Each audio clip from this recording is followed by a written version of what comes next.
Hello friends, welcome to my YouTube channel. आज के इस वीडियो में हम HPSC assistant professor exam Hindi के मॉक टेस्ट के प्रश्नों को देखेंगे। तो आइए बिना किसी विलंब के वीडियो स्टार्ट करते हैं। पहला प्रश्न है, किसी साहित्य का अध्ययन, मनन और विश्लेषण द्वारा उसके गुण, दोष आदि का विवेचन करने वाले विषय के लिए सर्वाधिक उपयुक्त नाम है। सही उत्तर है साहित्य शास्त्र। अगला प्रश्न, भारतीय काव्य शास्त्र का प्राचीनतम ग्रंथ है। सही उत्तर है आचार्य भरत कृत नाट्य शास्त्र। अगला प्रश्न, 4 वेद, 6 वेदांग और 4 शास्त्र के अतिरिक्त 15वीं विधा किसे माना गया है। सही उत्तर है काव्य। अगला प्रश्न, काव्य को 14 विधाओं का आधार किसने कहा है। सही उत्तर है राजशेखर ने। अगला प्रश्न, शब्दार्थों सहितो काव्यम कथन इनमें से किसका है। सही उत्तर है भामह। अगला प्रश्न, निम्नांकित को सुमेलित कीजिए तथा दिए गए कूट की सहायता से सही उत्तर चुनिए।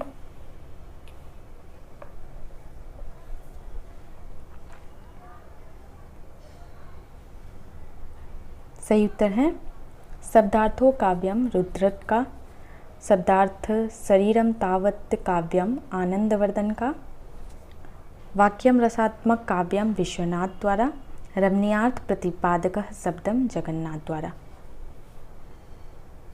इसका सही उत्तर है ऑप्शन बी। अगला प्रश्न, अंतःकरण की वृत्तियों के चित्र का नाम कविता है, किसने कहा।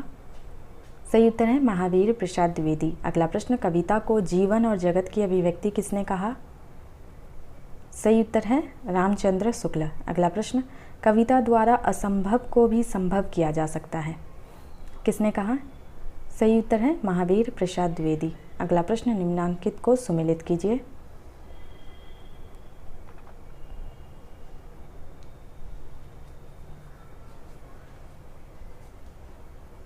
सही उत्तर है काव्य जीवन की आलोचना है प्रेमचंद का, काव्य आत्मा की संकलात्मक अनुभूति है जयशंकर प्रसाद द्वारा, और काव्य आत्माभिव्यक्ति है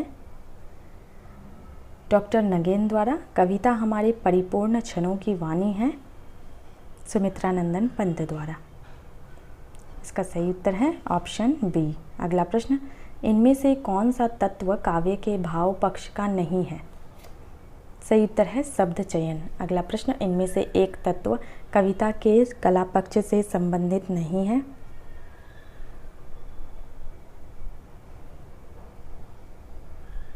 सही उत्तर है कल्पना। अगला प्रश्न, कि किसी प्रसिद्ध या कल्पित कथानक से आबद्ध सर्गबद्ध काव्य को क्या कहते हैं। सही उत्तर है प्रबंध काव्य। अगला प्रश्न, कविता में सर्वोपरि महत्व इनमें से किसका है। सही उत्तर है कल्पना। अगला प्रश्न, काव्य हेतु का सही अर्थ है। सही उत्तर है काव्य रचना का कारण। अगला प्रश्न, आचार्य वामन ने काव्य हेतु के लिए किस शब्द का प्रयोग किया है। सही उत्तर है काव्यांग। अगला प्रश्न, एकाग्रता और अभ्यास से उत्पन्न शक्ति को काव्य हेतु किसने माना है। सही उत्तर है राजशेखर। अगला प्रश्न, राजशेखर ने प्रतिभा के कितने भेदों का उल्लेख किया है। सही उत्तर है 3। अगला प्रश्न, राजशेखर के अनुसार इनमें से बुद्धि के 3 भेद कौन हैं। सही उत्तर है स्मृति, मति और प्रज्ञा। अगला प्रश्न, भावयित्री प्रतिभा किसमें होती है। सही उत्तर है पाठक या सहृदय में। अगला प्रश्न, प्रतिभा को नवोन्मेष शालिनी प्रज्ञा किसने कहा। सही उत्तर है भट्टौत। अगला प्रश्न, प्रतिभा को अपूर्व वस्तु निर्माण क्षमा प्रज्ञा इनमें से किसने कहा है। सही उत्तर है अभिनव गुप्त। अगला प्रश्न, मम्मट ने प्रतिभा के लिए किस शब्द का प्रयोग किया है। सही उत्तर है शक्ति। अगला प्रश्न, आत्मविस्तार में ही आत्मा की पूर्णता है, यह कथन किसका है। सही उत्तर है बाबू गुलाब राय। अगला प्रश्न, आत्मविस्तार को काव्य का प्रेरक तत्व किसने माना है। सही उत्तर है बाबू गुलाब राय। अगला प्रश्न, आचार्य नंद दुलारे वाजपेयी ने काव्य की प्रेरणा किससे माना है। सही उत्तर है अनुभूति। अगला प्रश्न, ईश्वरीय उन्माद को काव्य हेतु माना है? सही उत्तर है प्लेटो ने। अगला प्रश्न, वासना के दमन ही स्वस्थ प्रवृत्ति ही काव्य की प्रेरणा है, यह सिद्धांत इनमें से किस विचारक का है? सही उत्तर है फ्रायड। अगला प्रश्न, इनमें से किस विचारक ने अहम की स्थापना सेल्फ असर्शन की प्रवृत्ति को काव्य हेतु माना है? सही उत्तर है एडलर। अगला प्रश्न, जो अपूर्ण कला उसी की पूर्ति है पंक्ति के माध्यम से मैथिली शरण गुप्त ने किसके सिद्धांत का समर्थन किया है? सही उत्तर है एडलर का क्षतिपूर्ति सिद्धांत। अगला प्रश्न, काव्य प्रयोजन का सबसे पहले उल्लेख मिलता है? सही उत्तर है भरत मुनि कृत नाट्य शास्त्र में। अगला प्रश्न, पुरुषार्थ चातुष्य की सिद्धि को काव्य का प्रयोजन किसने माना है? सही उत्तर है भामा एवं कुंतक ने। अगला प्रश्न, कृति प्रीति हेतुत्वात् इनमें से किसने कहा है? सही उत्तर है वामन। अगला प्रश्न, इनमें से किस कवि ने आत्मानुभव सार की अभिव्यक्ति को काव्य प्रयोजन माना है? सही उत्तर है कबीर। अगला प्रश्न, सर्वहितकारी भावना को काव्य का प्रयोजन किसने माना है?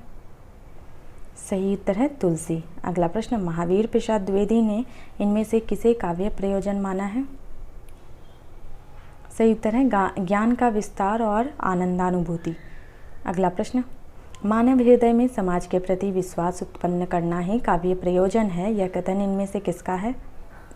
सही उत्तर है महादेवी वर्मा। अगला प्रश्न, निम्नलिखित को सुमेलित करते हुए दिए गए कूट की सहायता से सही उत्तर का चयन कीजिए।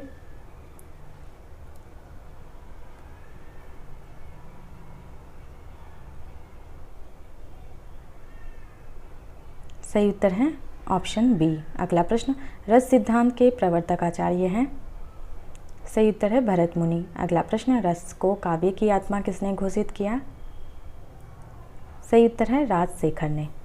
अगला प्रश्न, माधुर्य गुण को रस का पर्यायवाची किसने कहा है?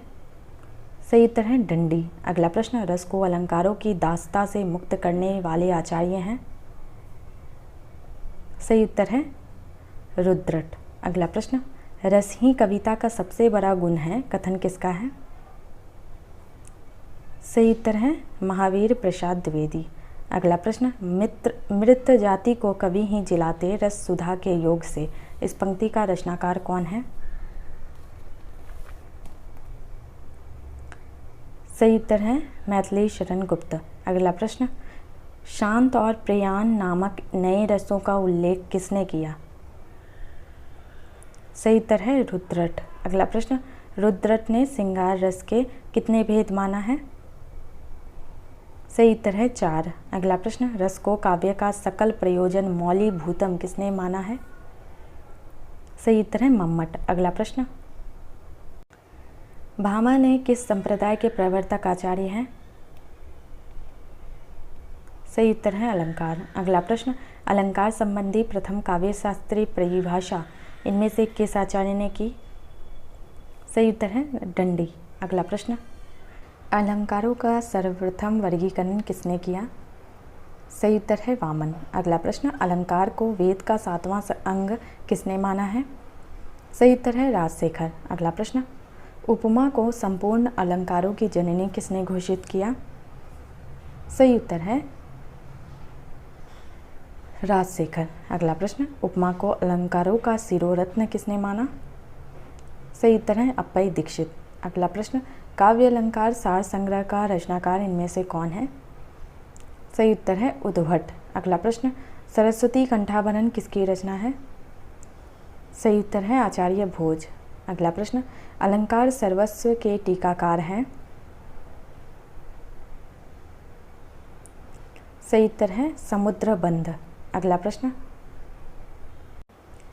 इह विशिष्टो शब्दार्थो काव्यम, अर्थात विशिष्ट शब्द और अर्थ का सद्भाव ही काव्य है, यह कथन इनमें से किसका है? सही उत्तर है समुद्रबंध। अगला प्रश्न, शब्द और अर्थ की विशिष्टता के कितने आधार हैं? सही उत्तर है 3। अगला प्रश्न, काव्य में धर्म मूलक वैशिष्ट्य कितने प्रकार का है? सही उत्तर है 2। अगला प्रश्न, नित्य धर्म के विधायक होते हैं? सही उत्तर है गुण। अगला प्रश्न, अनित्य धर्म का विधायक गुण है? सही उत्तर है अलंकार। अगला प्रश्न, रीति संप्रदाय की प्रतिष्ठा किस आधार पर हुई? सही उत्तर है गुण। अगला प्रश्न, व्यापार मूलक वैशिष्ट्य से किस सिद्धांत की स्थापना हुई? सही उत्तर है वक्रोक्ति। अगला प्रश्न, ध्वनि संप्रदाय की प्रतिष्ठा इनमें से किसके आधार पर हुई? सही उत्तर है व्यंग मूलक वैशिष्ट्य। अगला प्रश्न, रीतिरात्मा काव्यस्य किसने कहा? सही उत्तर है वामन। अगला प्रश्न, विशिष्ट पद रचना रीति कथन इनमें से किसका है? सही उत्तर है वामन। अगला प्रश्न, विशेषो गुणात्मा किसने कहा? सही उत्तर है वामन। अगला प्रश्न, आचार्य भरत ने रीति के लिए किस शब्द का प्रयोग किया है? सही उत्तर है प्रवृत्ति। अगला प्रश्न, वामन के अनुसार रीतियां हैं? सही उत्तर है वैदर्भी, गौड़ी और पांचाली। अगला प्रश्न, समस्त 10 गुणों से युक्त रीति है? सही उत्तर है वैदर्भी।